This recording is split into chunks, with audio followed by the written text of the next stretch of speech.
Good evening, I'm Pinky Webb. Tonight we ask the questions, we tackle the issues, we clarify matters, and we get on point.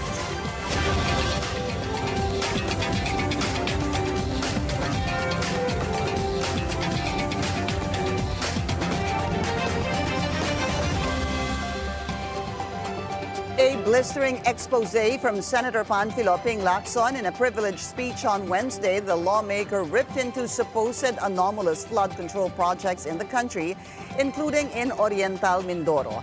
The province's first district representative strongly denies any hand in alleged irregularities and claims he even flagged the issues with the DPWH himself. Let's get on point with Congressman Arnan Panaligan, who joins us on the line. Congressman, good evening to you. Welcome to the show, and thank you so much for your time. Good evening, Miss Pinky, and good evening to your listeners and viewers. Thank you, sir. Senator Ping Lacson's privileged speech talked about flood control projects that were either substandard or even ghost flood projects or guni-guni, yun nga po ang tawag niya, non-existent. And in his speech, sir, you were the only lawmaker identified, that would be the right word, identified, which formed part of his presentation dahil po sa inyong naging accomplishment report. Sir, first of all, what is your reaction to this? Well, that is really most unfortunate and very sad, that my name was dragged into this flood control controversy. I want to stress that, first of all, for context, Oriental Mindoro is a flood-prone province. If you will recall, in the press conference of the President a few weeks ago, he mentioned the top 10 flood-prone provinces, and Oriental Mindoro, I think, is number 8 or number 9. But in terms of the number of flood control projects, my province is included in the list of projects with the most flood control projects. So kailangan po talaga may flood control sa amin, probinsya, dahil kami flood prone. Pero yung pong inilagay ng DPWH ng mga proyekto, yun po ay submitted nila. Initiative po nila yan, proposal nila that they included in the NEP or the National Expenditure Program beginning 2003 until 2025. Yeah, but Congressman, the reason your name was flashed was because of, I guess I would say, if it would be fair to say, your doing, because when they checked, at least the team of Senator Ping Lacson checked, dito po nakasulat yung Congressman Arnan C. Panaligan, House of Representatives, January 8, 2024. Ito po yung lumabas na midterm accomplishment report. Funded, yung nakasulat was supposed to be funded by your office. Is this something you agree with, sir? Can you confirm this? Yes.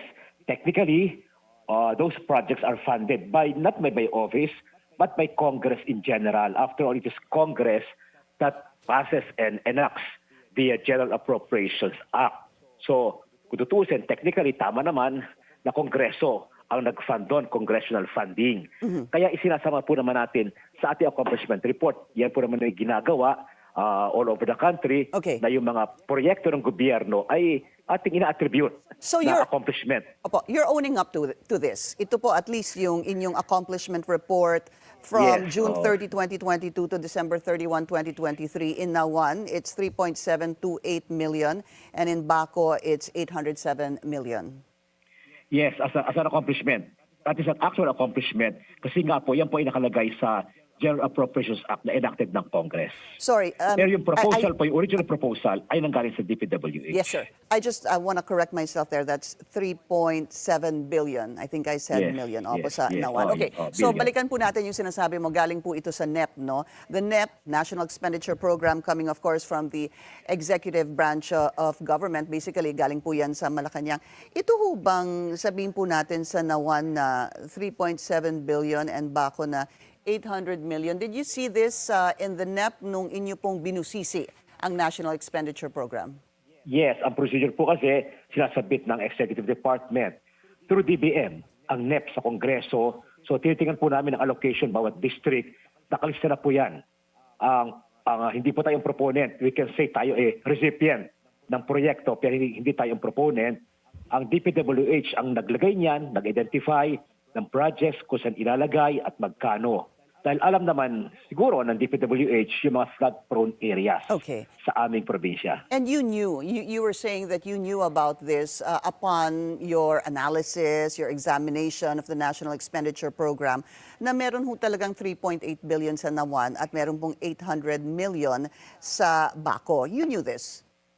Yan, kasi po nakita natin sa NEP. Apo. After submission ng DBM, tinitingnan natin yung portion ng DPWH, nandun po yung mga proyektong yan. And would you say, Yes. Opo, Congressman, sorry to interrupt you, and would you say that you were quite happy or even ecstatic that medyo malaki po itong naging budget para sa Nawan at 3.8 billion? Nagkapasalamat po kami dahil yung pong Nauhan at Baco ay talagang flood-prone.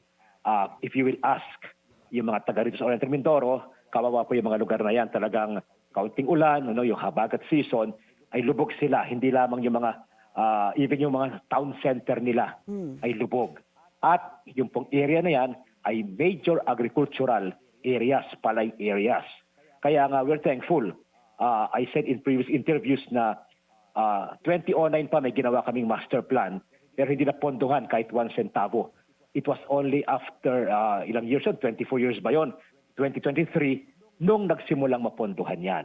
So we are of course, we welcome that project, those projects, Hindi naman namin sukat akalain na may problema pala sa design or sa implementation. Congressman, that is another matter. what do you think happened from 2009 that you already had supposed wanted plans, especially for Nawan, dahil nga flood-prone po itong area na to, and all of a sudden, in the past year or so, you have this 3.8 billion. I guess the question would be, malakas ho ba, naging malakas ho ba, for example, si Congressman Arnan Panaligan sa House of Representatives or sa DPWH man lang para po bigyan ng 3.8 billion ang Nawan? Hindi po natin masabi yan dahil sa matagal na panahon nga po, hindi na pondohan. Maaaring walang pera ang gobyerno noong mga panahong nagdaan or hindi napansin ng DPWH. Pero noong 2023, ako po yung neophyte congressman noon, kaya hindi tayo hindi tayo malakas noon. Maring nakita nila na flood prone at maring in those years, before those years, 2023, nakita nila ang malaking baha, patuloy na malaking baha sa Oriental Mindoro, kaya marahil naisipan ng DPWH na dito na nila ilalagay yung mga malaking amount na yan. Kaya nga po, we welcome that kasi nga matagal kaming walang proyekto na flood control na kanyang kalaki. Congressman, if you don't mind, pakiulit po yung inyong sinabi kanina. I didn't quite get that. Siguro sabi niyo po, nung mga nakaraan, hindi po ako malakas. How did you mean by that, sir? No. What I mean is, noong 2023, bago po akong congressman, wala po tayong lakas sa House. Tayo neophyte lang noon. Kaya wala po tayong capacity to lobby or to ask for that big amount. Ang aking pong point ay maring nakita ng DPWH na talagang flood prone ang aming lugar, maybe before 2023, even 2023, nakikita nila na almost every year ay lubog ang mga bayang ito. So, maring naisipan nila na dito dapat ilagay ang mga flood control projects na malalaki. In 2023, what was the budget for Nawan for flood control projects? Sir, yung sinabi yung neophyte pa lang kayo? Wala akong listahan ngayon, hindi ko dala nasa office sa Congress, but that's certainly substantial, Nasa billion siguro yon. Baka yun ay 1 billion. But those amounts, more than 1 billion, but those amounts are still not enough para gawin yung protection dike. According to the DPWH, 200 kilometers ng river ang kailangan malagyan ng dike, both sides. 200 kilometers? Yes, kasi ganun po kahaba ang aming mga ilog at karami. So, both sides pati po yon kasi hindi po pwede antay kayo isang side lang. Kasi dapat protektahan ang both sides, yung mga barangay on both sides of the river.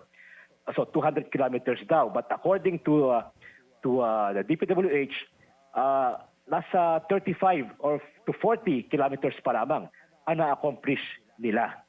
So, we can imagine yung malaking pera requirement. Sa ganyan, napakahaba pa po at talagang binabaha kasi mahaba po kasi yung aming ilog, yung Bukayaw River and Mag-Asawan Tubig River are really massive rivers na nagkokos ng baha sa amin every year na lamang.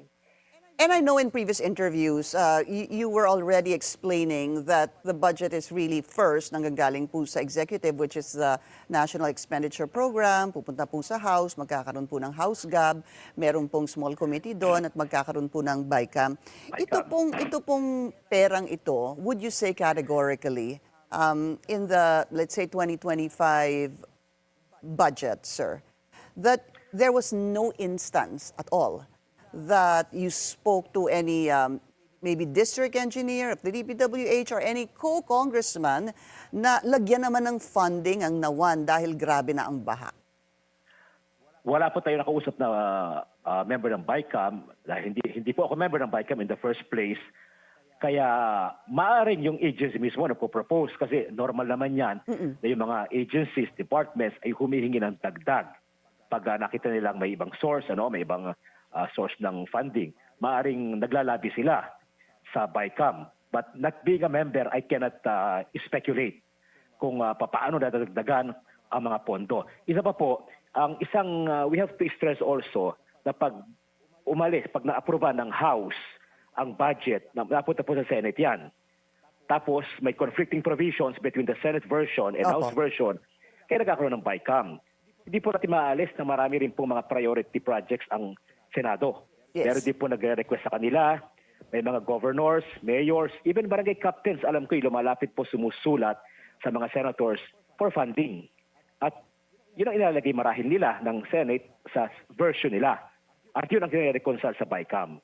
I cannot confirm that dahil hindi nga po ako member ng BICAM. Yeah, I'll repeat my question, sir. My question was not that if you were a member of BICAM, nagkaroon ho ba ng pagkakataon na kayo mismo, dahil nga kailangan po ng inyong congressional district, hindi ho ba ng mga flood control projects? Ang tanong ko po, was there ever a time that you spoke to, for example, the DPWH, anybody there, or district engineer there, or even your co-congressmen or congresswomen, para po lagyan ng budget? Ito pong Nawan or ang Bako?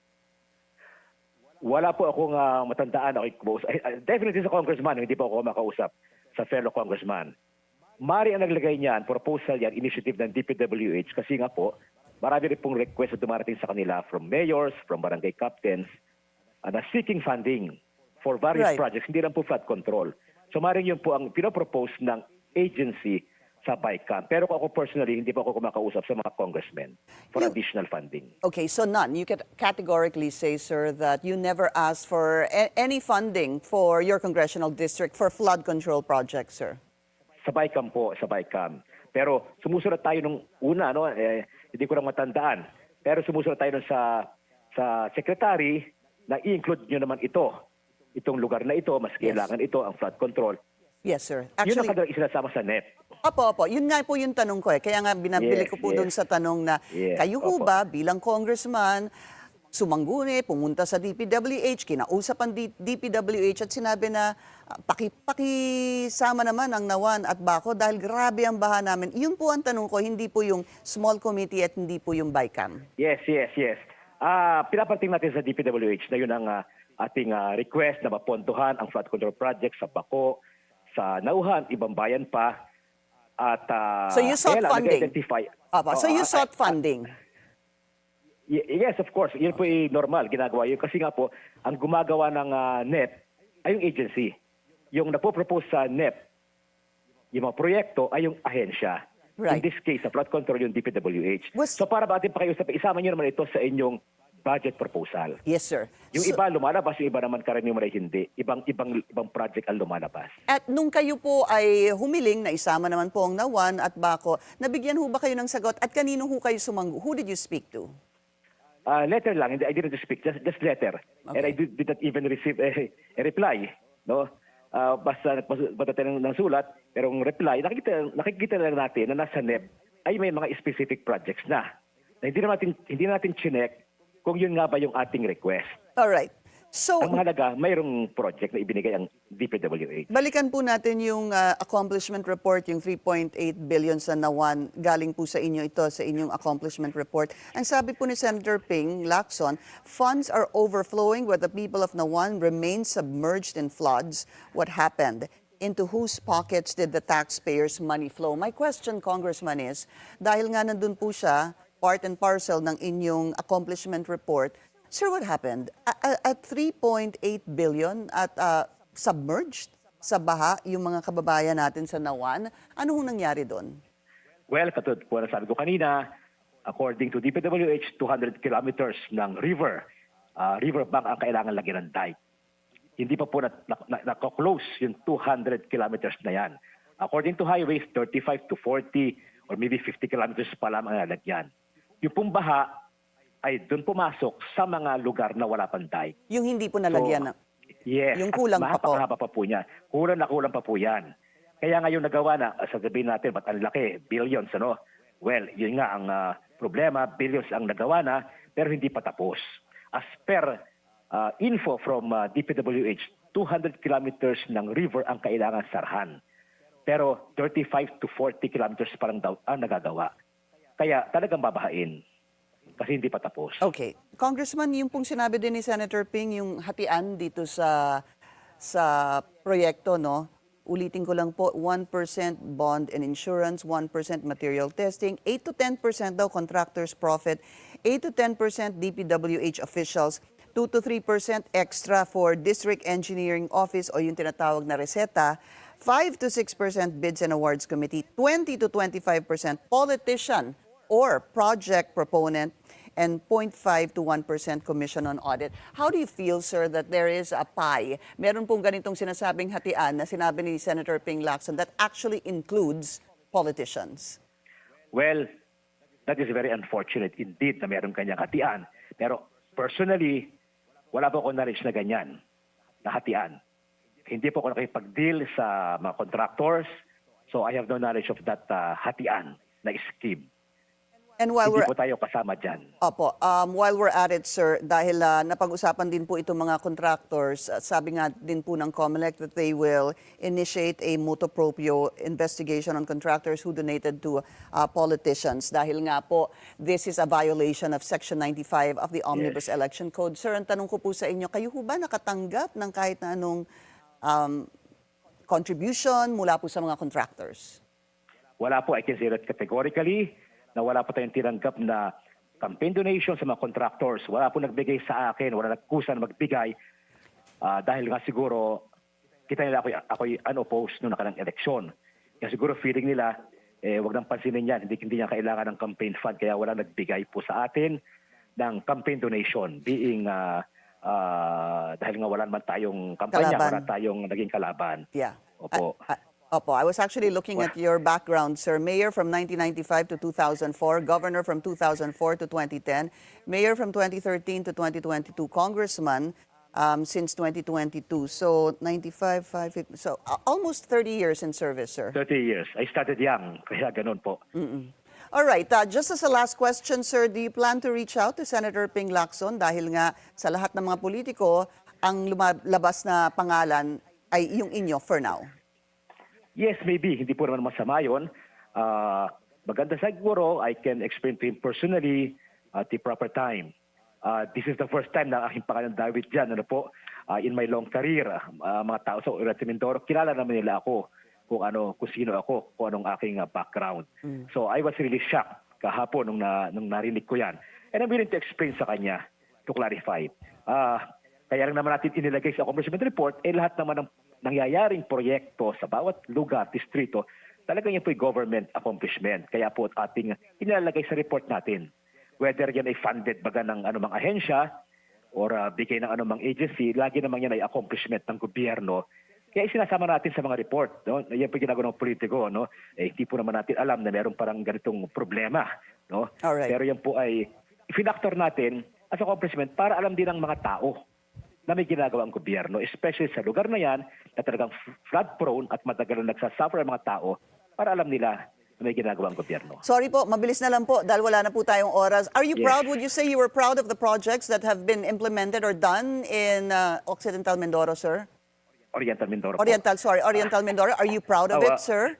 Well, unang-una, we welcome the project pero hindi po rin natutuwa sa nangyari kasi nga po may mga sira.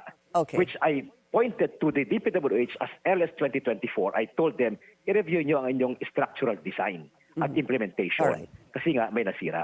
So, hindi tayo proud nung pala may misgiving na tayo, nung 2024 pa. Okay. Oriental Mindoro 1st District Representative Arnan Panaligan, sir, thank you so much for joining us. Thank you. Thank you. We'll be taking a very short break. When we return, we'll speak with the legal counsel of Pastor Apollo Quiboloy about America's extradition request for the religious leader. Stay tuned. This is On Point.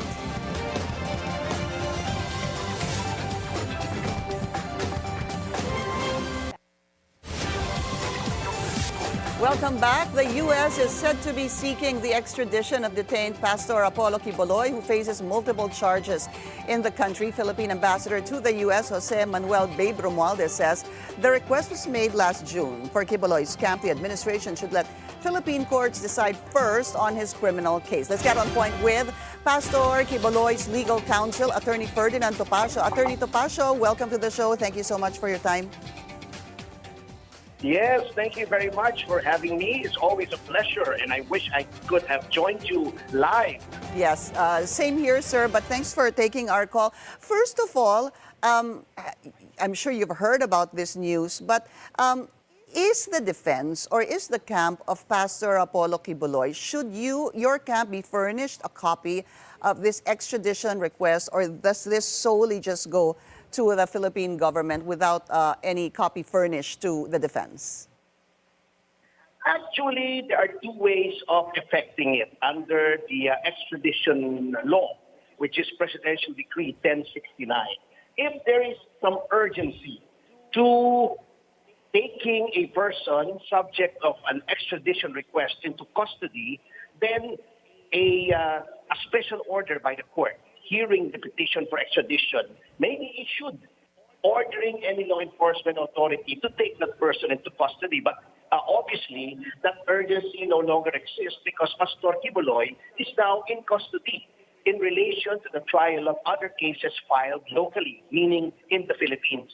So we will now have to resort to the second mode, which is a summary hearing before the proper regional trial court filed by the chief state prosecutor or any officer designated by the Department of Justice to file a petition for extradition, in which case we are furnished a copy of the petition and allowed to elucidate on our opposition, if any, to that request for extradition. I see. So there is such a thing that there's supposed to be a hearing regarding this extradition request by the state prosecutor assigned by the Department of Justice, by which the defense should be able to give their manifestations or pleadings. Yes, actually the hearing is by the proper regional trial court. It's usually in the regional trial court of Manila. The person filing the petition for extradition comes from the Department of Justice. I see. Actually, the request comes from the State Department, in case of the United States of America, to our Department of Foreign Affairs, which then checks for the completion of the required documents as per treaty requirements. And then if the requirements are complete, it then endorses the same to the Department of Justice for appropriate filing in the court. So the trial is with the proper regional trial court. So then, for this to actually proceed, basically, Attorney Topacio, you're saying that a hearing must be set by the Manila RTC. Yes, that is according to Presidential Decree 1069, which is still the prevailing adjective law with respect to extradition. This is in PLT to the constitutional provision that no person shall be deprived of life, liberty, or property without due process of law, and extradition is a manner of deprivation of liberty under the Constitution. So there must be due process, meaning a hearing wherein the accused is afforded the right to be heard by a fair and impartial tribunal. Are you readying? Is the camp of Pastor Apollo Quiboloy readying yourselves for this possible hearing on his extradition request by the United States? We have been ready since talk about extradition were being circulated way back in 2021, I believe. However, things have changed since then because there is a principle that when the country where the request is being made has already taken jurisdiction and custody of a person in connection with a criminal offense, and there is already a trial, the primary jurisdiction belongs to that country, in this case, the Philippines. Therefore, before any extradition can take place, the trial here in the Philippines must terminate, and if the result of the trial is a conviction, sentence must first be served in the Philippines before any extradition may be effected. I understand. But is there a possibility, or are there even ways, attorney, that that particular process that you mentioned, that basically dito muna siya lilitisin bago siya dalhin doon, but even pagka nilitis po si Pastor Apollo Quiboloy dito, i-convict siya, he has to serve his conviction first here, and then tsaka lang po siya mapupunta sa Estados Unidos. My question is, can that be amended? Is there a possibility that, I guess, the Philippine government will just agree and say that we will extradite him to face the charges against him, in the United States? That cannot be done constitutionally and legally because there is already a law. That law has vested certain rights on a person subject of extradition. And that law is based on certain constitutional provisions which prevent such a thing from happening without a trial. So if they are going to do what they did to the former President Duterte, then they will be open to serious constitutional and legal issues. Because extradition goes into the very heart of a nation's sovereignty. When you extradite someone, you are basically saying that you prefer the criminal jurisdiction of a foreign power over your own jurisdiction, and that is a grave derogation of our sovereignty as a nation. Follow-up question on that. He was charged for sexual trafficking since 2021, if I'm not mistaken, and is also part of the Federal Bureau of Investigation's most wanted list, ni Huba. I guess my question is, could that take precedence because in 2021 he was already charged, and that was a couple of years prior to the Philippines taking jurisdiction, possibly in 2024, due to the alleged crimes that he committed here in the country? It is not supposed to take primacy because in this case, the prevailing doctrine is primus tempore, potior jure, first in time and stronger in right. Since the courts of the Philippines have taken jurisdiction first, before jurisdiction was acquired over him, as in fact, the courts in California have not even gotten jurisdiction over his person up to now, then our courts should definitely take primacy. And I think there were pronouncements made to that effect last year, both by our Foreign Affairs Department and the Department of Justice. All right. Attorney Ferdinand Topacio, sir, pleasure to speak to you. Maraming salamat po sa inyong oras. Thank you, sir. And that's On Point. Join us again tomorrow, 7:30 p.m. here on BNC, the Billionaire News Channel. I'm Pinky Webb. Thank you for watching.